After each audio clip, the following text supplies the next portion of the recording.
मैंने पढ़ाया, आप उसको घर पे पढ़िए। उससे भी नहीं समझ में आया, मोबाइल देखते ही है, मोबाइल में समस्थानिक का वीडियो देख लीजिए, 5-5 मिनट का, 2-2 मिनट का, 10 को वीडियो देख लीजिए, अपने समझ में आ जाएगा। कोई टीचर का तो समझ में आ ही जाएगा, पूरी दुनिया पढ़ा रही है वहाँ पर। तो समस्थानिक पढ़िए, बहुत ही आसान है, ज्यादा घबराने की जरूरत नहीं, बहुत अच्छा टॉपिक है, पढ़िए। कहता है एक ही तत्व के परमाणु, पहले समझिए परिभाषा, एक ही तत्व के परमाणु जिसकी परमाणु संख्या समान, परमाणु संख्या परमाणु संख्या समान, समान का मतलब समझते हैं ना, बोलो बराबर। कोई भी ऐसा तत्व जिसका परमाणु संख्या क्या हो, समान हो, बराबर हो, किंतु द्रव्यमान संख्या क्या हो, अलग अलग। द्रव्यमान संख्या क्या हो बाबू, अलग अलग हो। अलग अलग को क्या बोलते हैं, असमान। समझ के बोलना, नहीं समझे तो फिर दूसरा तरीका बताएंगे, है ना।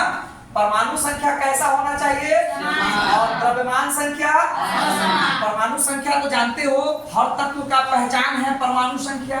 12 किसका, मैग्नीशियम का, 11 किसका, सोडियम का, 17 किसका, क्लोरीन, जानते हो ना। द्रव्यमान संख्या भी जान चुके हो, P+N, नाभिक में सोडियम का 11, उसका 22 यानी कि 23, कोई दिक्कत। क्लोरीन का 17 का मतलब 34, पढ़ोगे तो 35.5, ओके, समझ रहे मेरी बात। हीलियम का 4, अभी भी कुछ देर पहले पढ़े हो। हाइड्रोजन का 1.0079, 1 पढ़े हो, अब याद आ गया, तो बार बार देखोगे तो याद है। अब ध्यान से सुनिए, समस्थानिक कैसे पढ़ेंगे, उसको समस्थानिक कहेंगे। अब देखिए गौर से, परमाणु संख्या समान और द्रव्यमान संख्या असमान। तो देखिए गौर से देखिए, ये आप क्लोरीन देख रहे हैं, यहाँ लिखा हुआ है 17, यहाँ लिखा हुआ है 35, कोई दिक्कत।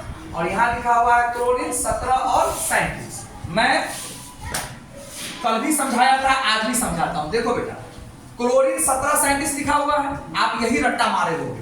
क्लोरीन 17-35 लिखा होगा, आप यही रट्टा मारे होंगे। तरीका सीखिए, जो नीचे लिखा रहता है उसको कहते हैं परमाणु संख्या, नीचे परमाणु संख्या होता है। अब समझ में आया। और ऊपर जो रहता है वो रहता है द्रव्यमान संख्या, ठीक है बाबू। तो क्लोरीन का परमाणु संख्या आप कितना रटे हुए हो, जो रटे हो वही मिल गया, और द्रव्यमान संख्या रटे हुए हो 35.5, क्या जी, ये रटे हुए हो। लेकिन देख लीजिए वो भी गया काम से, 35.5 की जगह पर 35 और 37। तो क्लोरीन जो है, कुछ क्लोरीन ऐसे हैं, देखिए दोनों क्लोरीन देख रहे हैं ना, दोनों क्लोरीन देख रहे हैं ना, तो क्लोरीन का परमाणु संख्या कितना है, इस क्लोरीन का भी परमाणु संख्या कितना है, लेकिन इस क्लोरीन का द्रव्यमान संख्या कितना है, इस क्लोरीन का बाबू द्रव्यमान संख्या कितना है, इस क्लोरीन का द्रव्यमान संख्या कितना है। देखिए नई चीज आया कि नहीं आया। हाँ, और रटने के समय में पूछिए 9th के बच्चे से, आप तो 10th वाले को तो समय हो गया रटे हुए, पूछिए उसके बुक में कितना रटा हुआ है क्लोरीन का द्रव्यमान संख्या, 35.5। गया काम से, आ गया नया चीज। 35.5 को या तो आप 35 पढ़ते या 36 पढ़ते, रे बबुआ बबलू देखिए, लेकिन यहाँ 35 आया, यहाँ 37 आया। तो क्लोरीन का कितना समस्थानिक, 2 समस्थानिक। क्लोरीन का कितना समस्थानिक, समस्थानिक पढ़ रहे हो ना। तो समस्थानिक का मतलब क्या होता है, परमाणु संख्या क्या रहेगा, परमाणु संख्या समान, और द्रव्यमान संख्या असमान। तो ऐसा कोई भी तत्व जिसका परमाणु संख्या समान हो जाए और द्रव्यमान संख्या अलग अलग हो जाए, उसको हम लोग समस्थानिक। तो समस्थानिक का परिभाषा क्या हुआ, वैसा तत्व जिसका परमाणु संख्या समान हो और द्रव्यमान संख्या असमान हो, उस तत्व को हम लोग क्या बोलते हैं, समस्थानिक। अब सवाल बनता है कि क्लोरीन पढ़ रहे हो, तो क्लोरीन के कितने समस्थानिक, 2। Chlorine 17-35, chlorine 17-37। 17 परमाणु संख्या है, 35 और 37 द्रव्यमान संख्या।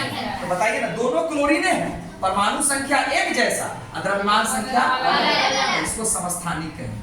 तो क्लोरीन के कितने समस्थानिक, 2 समस्थानिक। अब आइए, हाइड्रोजन के 3 समस्थानिक होते हैं, ध्यान से देखिएगा। ये हाइड्रोजन है बाबू, ये हाइड्रोजन है बउआ, ये हाइड्रोजन है। हाइड्रोजन का परमाणु संख्या कितना, 1। अभी तुम क्या पढ़ रहे हो, परमाणु संख्या समान, एग्जाम्पल तो इसे ही लाना होगा। तो हाइड्रोजन का परमाणु संख्या 1 है कि नहीं, ये जगह किसका है, परमाणु संख्या। अरे जोर लगाइए, 1 घंटा और रखूंगा मैं, 1 घंटा रखूंगा, आज ये खत्म होगा, नौटंकी नहीं चलेगा। परमाणु संख्या कितना है? एक। परमाणु संख्या कितना है? एक। ये परमाणु संख्या का जगह है कि नहीं है? जितना भी मैंने हाइड्रोजन लिखा है सबका परमाणु संख्या एक दिया है ना। अब द्रव्यमान संख्या देखिए, इसका द्रव्यमान संख्या एक है, इसका द्रव्यमान संख्या आपका 2 है, और इसका द्रव्यमान संख्या कितना है? 3। देखिए द्रव्यमान संख्या है ना, ऊपर वाले को द्रव्यमान संख्या कहते हैं ना। तो परमाणु संख्या समान है और द्रव्यमान संख्या अलग अलग है ना। तो हाइड्रोजन के कितने समस्थानिक? 3। इसका नाम कुछ और होगा, इसका नाम कुछ और होगा, इसका नाम कुछ और होगा। तीनों किसके समस्थानिक है? हाइड्रोजन। किसके समस्थानिक है? हाइड्रोजन के कितने समस्थानिक होते हैं? हाइड्रोजन के कितने समस्थानिक होते हैं? 3। समस्थानिक किसे कहते हैं? जिसका परमाणु संख्या समान और द्रव्यमान संख्या अलग। नोट लिखा गया ना? लिखा गया ना? तो हाइड्रोजन के कितने समस्थानिक? 3। परमाणु संख्या समान है, द्रव्यमान संख्या अलग अलग है। तो इसका नाम है, इसका नाम है प्रोटियम। इसका नाम क्या है? प्रोटियम। इसका नाम है ड्यूटेरियम। क्या नाम है? ड्यूटेरियम। इसका नाम है ट्राइटियम। तो रटना जब पढ़ेगा तो रटना तो आपको पढ़ेगा ही पड़ेगा। तो ये हाइड्रोजन का समस्थानिक है, इसका नाम क्या है? प्रोटियम। इसका नाम क्या है? ड्यूटेरियम। इसका नाम क्या है? ट्राइटियम। अगर आप नाम याद नहीं रखते हो तो रखना ही चाहिए। अगर भाई हाइड्रोजन के 3 समस्थानिक है तो कौन कौन है? नाम जानने पड़ेगा कि नहीं पड़ेगा? बोलिए पड़ेगा ना। और 3 समस्थानिक है, तीनों का परमाणु संख्या समान है, द्रव्यमान संख्या अलग अलग है, इसको हम समस्थानिक मानते हैं। ठीक है, अभी और पढ़ना है, खाली समस्थानिक के नहीं पढ़ना, और पढ़ना है, ध्यान से सुनिए। उसके बाद है आपके पास कार्बन। क्या है? कार्बन। कार्बन के 2 समस्थानिक, इसका इस्तेमाल क्या है वो भी आपको पढ़ना है, इसलिए ध्यान सुनिए। तो कार्बन का परमाणु संख्या क्या होता है? 6। और द्रव्यमान संख्या क्या याद करके सुनाए थे कुछ देर पहले? 12। तो एक कार्बन का 12 होता है और एक कार्बन का क्या होता है? 14 होता है। देखिए रटे थे 12 में आ गया 14। तो कार्बन के कितने समस्थानिक? कार्बन के कितने समस्थानिक? 2। C6 12, C6 14। परमाणु संख्या 6, द्रव्यमान संख्या। इस कार्बन का परमाणु संख्या 6, द्रव्यमान संख्या। इस कार्बन का परमाणु संख्या, द्रव्यमान संख्या। कार्बन के कितने समस्थानिक? नाम जानना पड़ेगा तो वो रखना ही पड़ेगा। रहने दीजिए नाम को, होगा तो पढ़िएगा, नहीं पढ़िएगा। अब इसका इस्तेमाल कहाँ होता है, इसका इस्तेमाल कहाँ होता है वो भी तो जानना पड़ेगा। पढ़ रहे हैं तो उसका इस्तेमाल हो तो जानिएगा आप। ठीक है, इंट्रे ले लीजिएगा, उसके बाद लोग का मन होगा तो पढ़ाइएगा, वरना छोड़। हो गया समस्थानिक देख लिया आप। तो समस्थानिक में आप क्या देखे? परमाणु संख्या समान और द्रव्यमान संख्या असमान। कोई दिक्कत नहीं? चल उसको रोक लीजिए। अब इसका गुण, अब संयोजी इलेक्ट्रॉन सीखिए। संयोजी इलेक्ट्रॉन और संयोजी सेल, 2 चीज सीखिए। संयोजी इलेक्ट्रॉन और संयोजी सेल। सेल का मतलब तो कक्षा होता है, संयोजी कक्षा सीखिए आप। संयोजी कक्षा का मतलब होता है,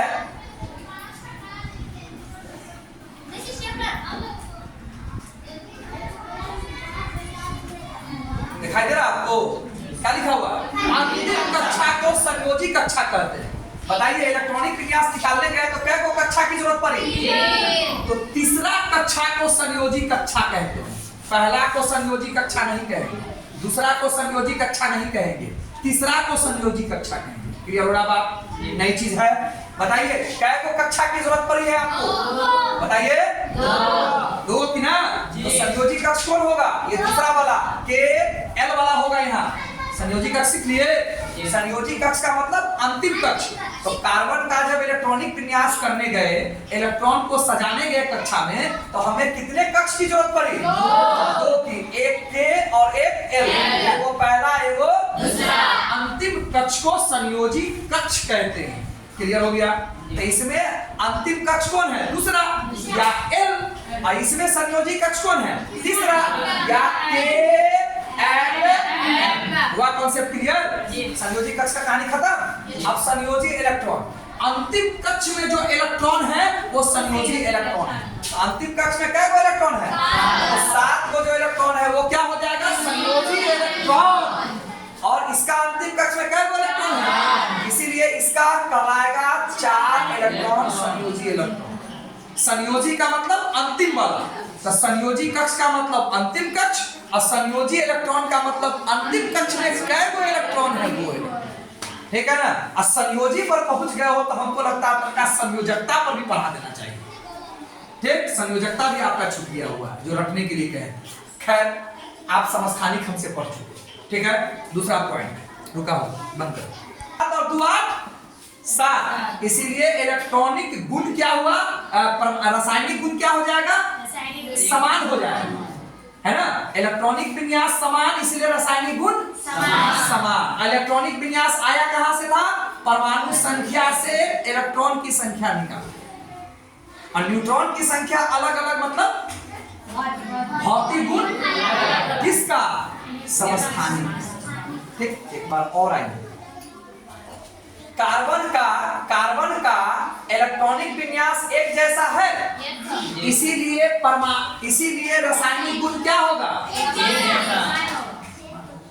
और न्यूट्रॉन की संख्या एक जैसा है क्या? नहीं। इसीलिए तो समस्थानिक का यहाँ पर जो 2 पॉइंट देख रहे हैं वहां पर 2 पॉइंट और ना बढ़ जाएगा। भौतिक गुण, समस्थानिक का भौतिक गुण, रासायनिक गुण। अब समझ में आ गया? ठीक है, चलिए। किसी तत्व के समस्थानिक के परमाणु द्रव्यमान, घनत्व और भौतिक गुण में भिन्नता आ जाती है। चलिए इसको बंद कीजिए।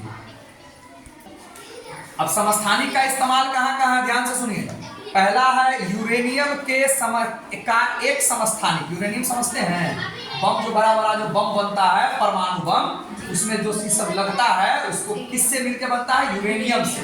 तो यूरेनियम के एक समस्थानिक का नाम है U-235। क्या नाम है? U-235। उसका इस्तेमाल परमाणु भट्टी में ईंधन के रूप में किया था। भट्टी समझते हैं? चूल्हा, भट्टी समझते हैं? कल बुनिया बनेगा ना खूब, कल बनेगा ना, और दिन की तुलना में होटल में कल बुनिया बनेगा ना, तो चूल्हा पर बनेगा कि भट्टी पर बनेगा? भट्टी पर बनेगा। घर में भोज बनता है ना, तो चूल्हा पर, घर वाला चूल्हा पर कि भट्टी पर? उसमें लकड़ी खूब ठूसिएगा ना, तो वो ईंधन है ना, वो ईंधन है ना बाबू। तो परमाणु भट्टी में ईंधन का जो उपयोग किया जाता है, तो यूरेनियम का वो समस्थानिक है जिसका नाम है U-235। अब समझ में आ गया? तो अब समस्थानिक का एक इस उपयोग देखे ना, न घुसा है तो दूसरों सिखाते हैं, कोई ना कोई तो टकराइबे करेगा। दूसरा, कैंसर नाम का बीमारी हो जाए, कैंसर नाम का बीमारी हो जाए, उसमें कैंसर का इलाज करने के लिए कोबाल्ट है ना, आपका तत्व है ना, कोबाल्ट का सूत्र CO संकेत रटे होंगे ना, तो उसका एक समस्थानिक है CO60। क्या है? CO60। कोबाल्ट का एक समस्थानिक है CO60। इस CO60 से, कोबाल्ट 60 से कैंसर का इलाज किया जाता है। तो कोबाल्ट का एक समस्थानिक का नाम क्या है? कोबाल्ट 60। तो इससे क्या होता है? कैंसर का इलाज होता है। बहुत सारा जो इलाज का बहुत सारा प्रक्रिया, उसमें एगो इसका भी इस्तेमाल किया। घुस रहा है कि नहीं घुस रहा है? बुखार उतारने के लिए जो पैरासीटामोल खाते हैं, तो उसके साथ साथ एंटीबायोटिक खाते हैं कि नहीं खाते? गैस की दवाई खाते हैं कि नहीं खाते? तो 3 गो दवाई है, तीनों अलग अलग प्रकार का है कि एक के प्रकार का? तो कैंसर का इलाज होगा तो अलग अलग दवाई में एगो कोबाल्ट 60 भी चलेगा, जो कि कोबाल्ट का एक समस्थानिक है। 2 गो बात बताया, नहीं समझ में आया तो और सुनिए, कितना सुनने का दम है ये बताइए। घेघा रोग के इलाज में, आयोडीन के समस्थानिक का उपयोग होता है। पकड़ाया? यो नहीं पकड़ाया। अरे नमक खाते हो ना, अगर नमक डुप्लीकेट खा रहे हो, उसमें अगर आयोडीन की मात्रा सही नहीं है, 2 रुपये किलो सस्ता वाला नमक खा रहे हो, तो कौन बीमारी हो जाएगा? गर्दन में जो लटकता रहता है, कभी देखे हो किसी का? उसको घेघा रोग कहते हैं। तो हो जाएगा। तो आयोडीन का एगो समस्थानिक है, उसी से उसका इलाज होता है। अब घुसा कि अभी भी नहीं घुसा? अभी भी नहीं घुसा तो और सीखो कार्बन C14 है ना जी, कार्बन C14 है ना जी, कार्बन का एक समस्थानिक है ना C14। इसका इस्तेमाल जीवाश्म का उम्र जानने के लिए किया था। जीवाश्म समझते हो? जीवाश्म समझते हो? कुर्सी दे दीजिए जी, कुर्सी दे दीजिए। जीवाश्म समझते हो कि नहीं समझते हो? बोलो। नहीं सुने हो तो सुना देते हैं। जीवाश्म नहीं सुने हो? हमारे धरती के अंदर से जो ईंधन निकाला जाता है, कोयला और पेट्रोलियम, वो जीवाश्म है। क्या है बाबू? जीवाश्म है। अब समझ में आया? जीवाश्म कहते हैं जीवों के अस्म से। जीवों का अस्म नहीं समझा तो फिर समझो। हमारी पृथ्वी को बनने में करोड़ों करोड़ साल लगा था ना, तो बार बार धरती पर ज्वालामुखी फटा है ना, भूकंप आया, ज्वालामुखी फटा। इससे क्या हुआ कि जितना भी धरती के ऊपर का चीज था सब धरती के अंदर में दब गया। जब दब गया तो उसको ऑक्सीजन मिलेगा कि नहीं मिलेगा? अगर आप बैल सब अभी चदर से ढक देंगे तो मतारी मतारी करने लगेगा, पानी में गोता देंगे तो मतारी मतारी करने लगेगा। ऑक्सीजन कैसे मिलेगा रे? करना ही नहीं चाहता है। अभी उत्तराखंड में आपको पता है ना, उत्तराखंड में हुआ है, बादल फटा है, पूरा एरिया को लेके चला गया, सब अपना अपना सगी संबंधी का लाश खोज रहा है, मिलिए नहीं रहा है। बादल फटना समझते हैं? बादल समझते हैं? पूरे बछारपुर में जो बारिश होगा 1 मिनट में, वो इतना बड़ा एरिया में बारिश हो जाएगा। समझिए इस एरिया का क्या हाल होगा। पूरे बछारपुर में 1 मिनट में जितना बारिश होगा उतना बारिश अगर इतना छोटा एरिया में 1 मिनट में हो जाएगा तो इस एरिया का क्या हाल होगा। उसको कहते हैं बादल का फट जाना। घुसा बादल फटना। बादल फटता नहीं है, बादल फटने का यही मतलब होता है।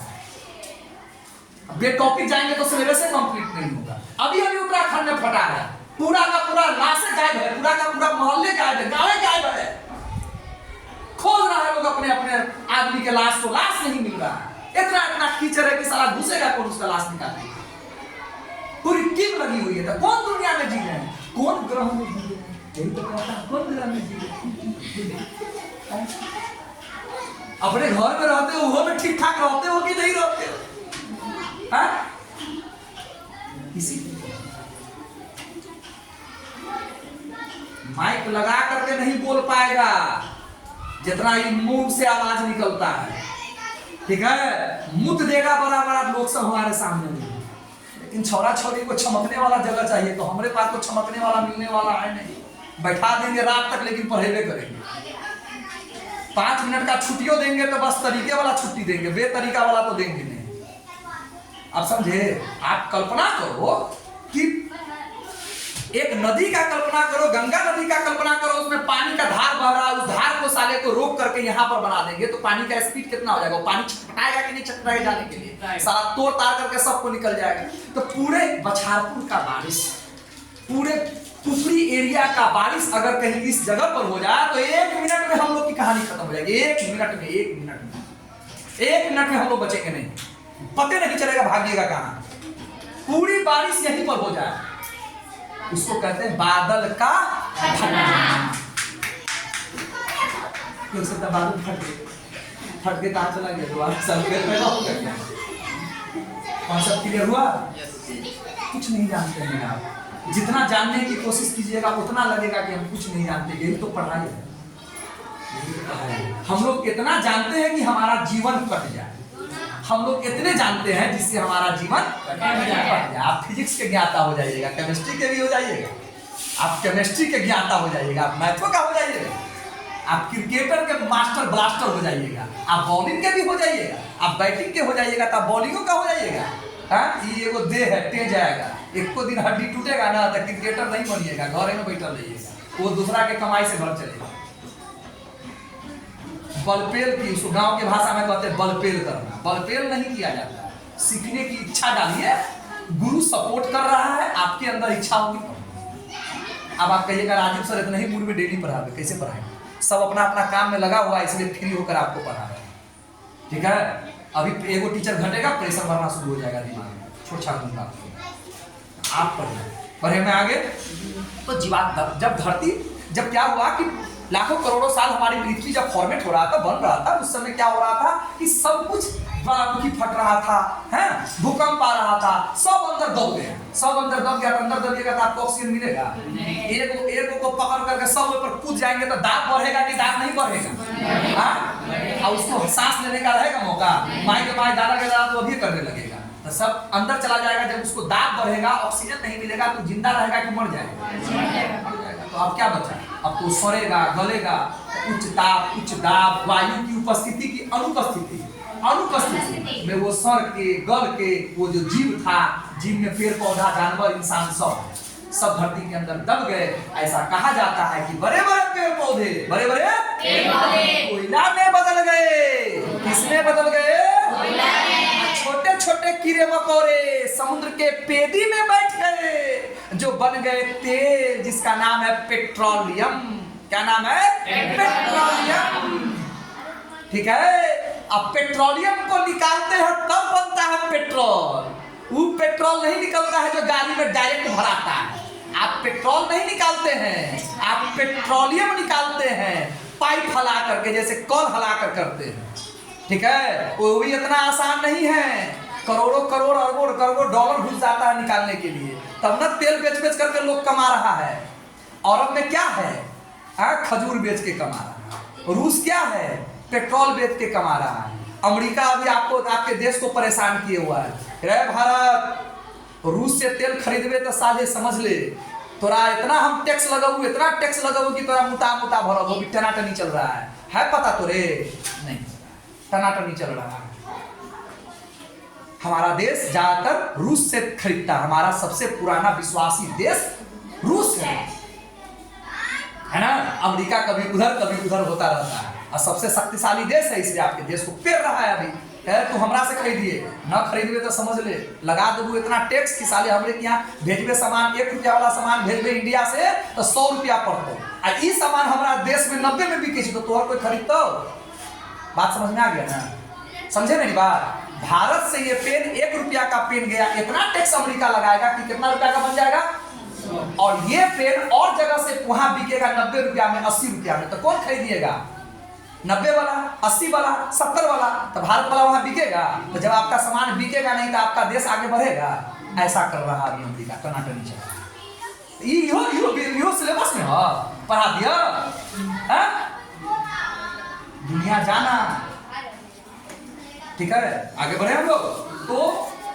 तो अब तो धरती के अंदर में तेल है, धरती के अंदर में कोयला है। हमको उसका उम्र जानना है, कितना पुराना है, कितना पुराना है, कितना पुराना।